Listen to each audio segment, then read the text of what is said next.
Hello people. This advice is for parents of toddlers, not fives, who struggle with the behaviour. Research shows that a child at 2 can be very aggressive, and if they've not managed those emotions by the age of 4, then they struggle in school with social groups and are rejected by friendship groups because of the aggression they give out. And so a lot of the parents I worked with were primary age children, and they tried the time out and put it in the bedroom and all of that sort of thing, and nothing seemed to work, and the children were hurting themselves and hurting siblings, attacking parents, wrecking the rooms. And so I went on some training with Adoption UK to look at the attachment, basically, and building attachments with adoptive parents. Well, they talked about a strategy they use where you hold the child until they've calmed down.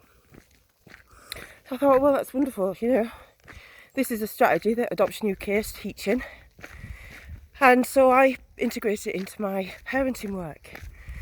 And when the social workers heard parents talking about it, they told me that, they tried to get my manager to tell me off, but they told me that it was a restraint and I wasn't to teach it because parents shouldn't be restraining their children, and what if children had been sexually abused and didn't like to be held and all of this sort of stuff.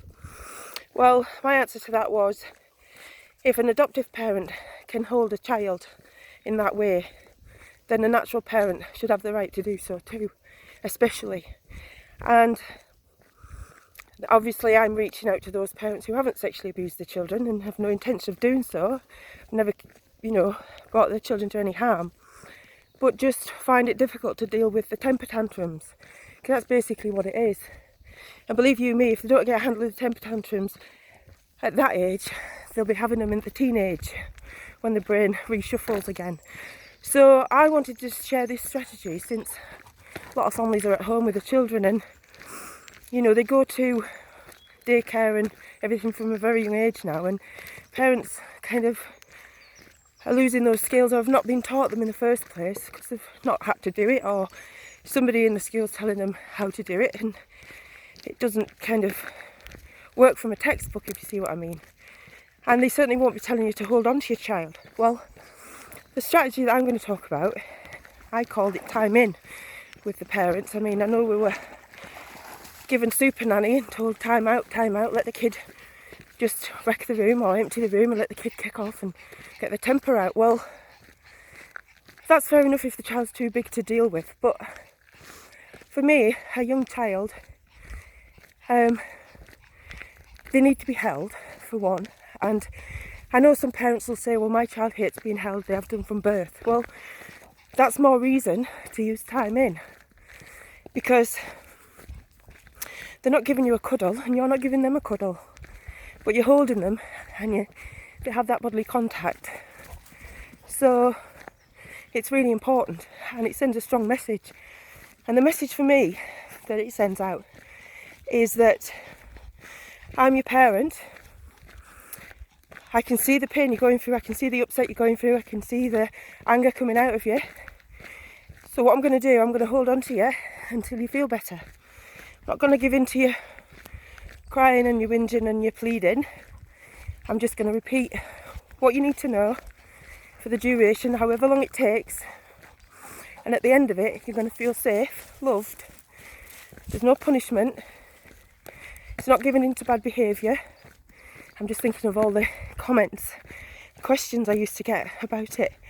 In the most part, it worked. I've used it with my grandchildren, and most parents have only had to use it once or twice, because the child soon realises the parent's in charge. It also teaches the child to self-regulate their emotions. You imagine, as adults we find it difficult to deal with our emotions a lot of the time. They get very big and strong and take over, and we overthink things, and imagine for a child, a toddler especially, who hasn't got the vocabulary to express the feelings that they're feeling, the frustrations, the anger, the big emotions that they're not yet aware of or understand or know how to deal with. So as a parent, it's our job to teach them that, and in a safe way, not by smacking them because they've got angry or ended up doing something they shouldn't have done out of that anger. Anger is always a symptom, it's not the cause. You've got to understand your child's emotions, and I think you can't talk to your child and reason with your child when they're in the chimp brain, let's say, where the emotions have taken control and they're just reacting. And the more you try to negotiate at that stage, you're just going to fuel things. So this process that I was teaching parents, and I had a good success rate, puts the parent back in control, makes the child feel secure, which is important, and it helps relationships, I feel, because it's not about punishing the child for not managing those emotions, it's about understanding it and helping them through it. So even for those children that don't like to be held, some children, the most difficult children, it will take, the first time especially, quite a long period of time, and it's exhausting, and you've got to be calm, easier said than done, hey? And you've got to understand that you're not giving in to the child by cuddling them, you're doing it for a reason. You have to stick to the process and not give up at any stage, because seeing it through to the end stage is what makes the child feel secure. It takes the power out of the child's hand and it puts it back in the parents. I mean, my granddaughter's 2 and I've used it on her, and sorry for being out of breath, I'm walking in my exercise time, but yeah, so she knows now when I say put your time in, what that means.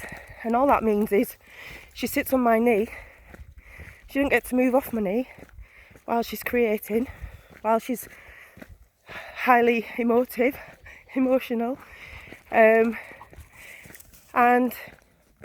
once she's calmed down, when I've decided she's calmed down, or when you've decided they've calmed down, that's when they can go. So the process, like I say, it can be long or short depending on the child, but it's very simple. It just takes a lot of positive energy to stay calm and just to realise that it's going to work in the end, because I've not known it not, although some parents have to use it more than others. But so basically, if your child is having a temper tantrum or attacking a sibling or damaging something, causing damage, then sit the child on your knee, put your arms around them. You may, if the children will get more angry in the first stages of using the time in than you've probably ever seen them before, and that was the worry for parents. Oh, but they got so angry. He said yes, because they're in a safe space to do it. They take it to the limit and then they start to calm down, but they go through a process. It's like the grieving process. Anything we go through, really, there's a process. So what that is they might laugh at you at first, think what you're doing, and then struggle with you.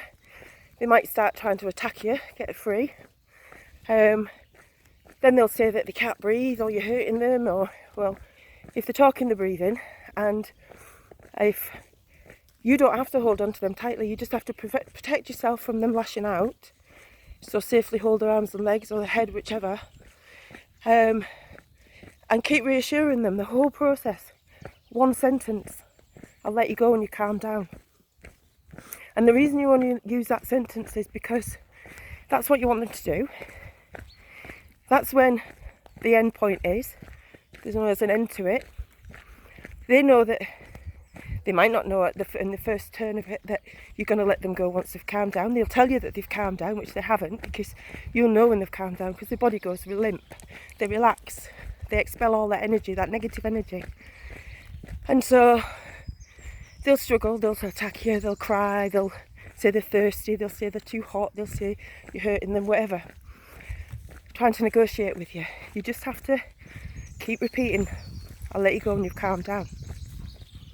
And most times, by the time they do calm down, the end result is, you can say, we'll read a story, or we'll go get a snack, or we'll watch TV, or whatever it is you're going to do afterwards, once they've calmed down. So they know that being in a calm state of mind has its rewards, and you're not rewarding the bad behaviour. You've already dealt with that. The timing's dealt with that. It's instant. It helps your child self-regulate. It puts you back in the driving seat. Stops you getting frustrated and angry and lashing out yourself. I just think it's worth giving it a try if you are struggling with temper tantrums and things like that. And I do only recommend it for young children because they're small and you can give them a cuddle afterwards. But yeah, I mean, if you are struggling, give it a go and let me know how you get on, because I've had so much success with it with parents. And one parent, her little girl, she was 5, and I was there one day and she stamped on her little brother's leg, and I was a bit concerned you could have broken that, so I suggested that she do the time in there and then, and she did. And the child was trying to bite her, she was clawing her, she was trying to pull her hair, Mum was sweating. But she saw it through, and she saw it through to the end, and the child just sat, had a cuddle and fell asleep for a little while. So a few weeks later, the alternative that she was using was to just drag the child to the bedroom and hope she calms down, but she would wreck the bedroom. Mother had to get out of there because she would attack her, throwing things, whatever. So after a few weeks of that working, she then said, well, she stopped the aggressive behaviour, but how about the swearing? When we're out in public, she tries it on, she swears because she knows we can't do anything. Take her to the car, take her in time in, put her in time in the car. Leave your shopping trolley where it is. Show her that you're going to just leave everything and deal with her till she's in a better emotional state, because that's what's important to her.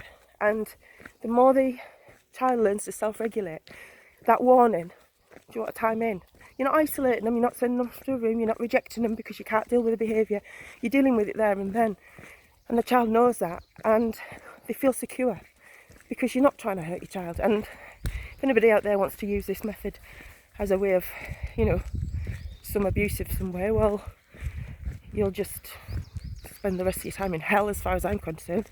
But yeah, for those parents out there who I know love the children, lots of them, they just struggle, get frustrated, not being taught strategies, well, try time in, let me know how you get on, and if anybody wants any advice, just get in touch with me. There's multiple ways you can do that. Alright, thank you, bye.